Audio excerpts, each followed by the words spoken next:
We have a multi-station system here running off two separate timers.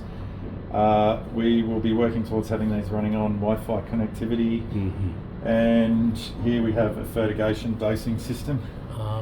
So what we do is we shut down the connections here and undo these, unscrew the lid, and we put the fertiliser in here, connect it all, reactivate, and then each time the water activates through the solenoids, we can change the ratio at which it feeds through. For greenwalls, we usually run it at a low rate, and that will pick up some of the fertiliser and inject it through the system. So the water comes down, the water comes through here, and that tap, if it's fully open, we'll let the water run straight through, but if it's closed slightly, it puts some pressure back through here, picks up some of that fertiliser and injects it back through up here, and then sends it up the feed lines. I see. So what's the concentration of this fertilizer? Well, this is a fairly basic method, so you would have to measure it coming out the other end, or put an EC meter on here. There isn't an EC meter on here at the moment, but it's very possible to put one on, and then you can read what the level is, but that function is not set up on here. I see. There are other boxes that we have that do have them.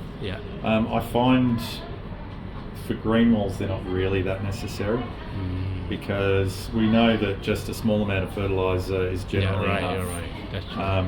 If you want to get really technical, then yes, by all means use them, but historically most of the jobs that we visit don't really need them. The other issues with other greenwalls are more to do with water failures and whatnot, and not fertiliser per se, unless they haven't been given any fertiliser at all. I see. Yes. So how much fertilizer as well as water they are throwing to this green wall? It all depends on the aspect of the wall. Like we have rain season, what happened in this case? Well, if the wall has a meter that overrides the functionality of the watering system, then it would use obviously less. In regards to how much fertiliser is used, it depends on the size of the wall, because the number of emitters up there will depend on the flow rate that goes through and where we have this set at.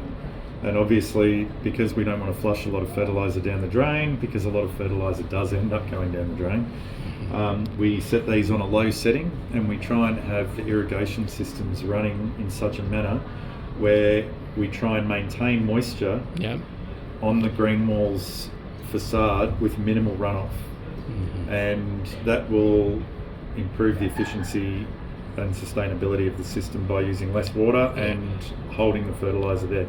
You don't want it to dry out too much in between though, because then you can get some of the mineral salts solidifying, calcification, and that can cause burning issues later as it builds up.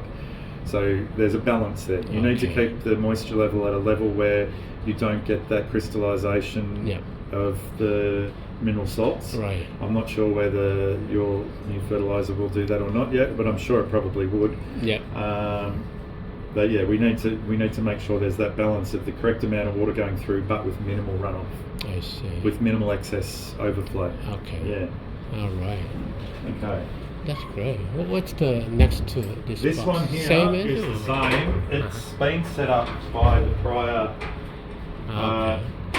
people that had it as an experiment. I don't know why they had a separate station running, but yeah, this is just a separate station. Okay, separate station.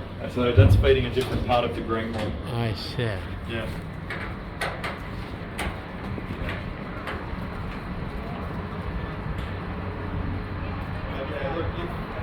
You'll, whilst I'm maintaining it, to utilise some of your fertilisers in it.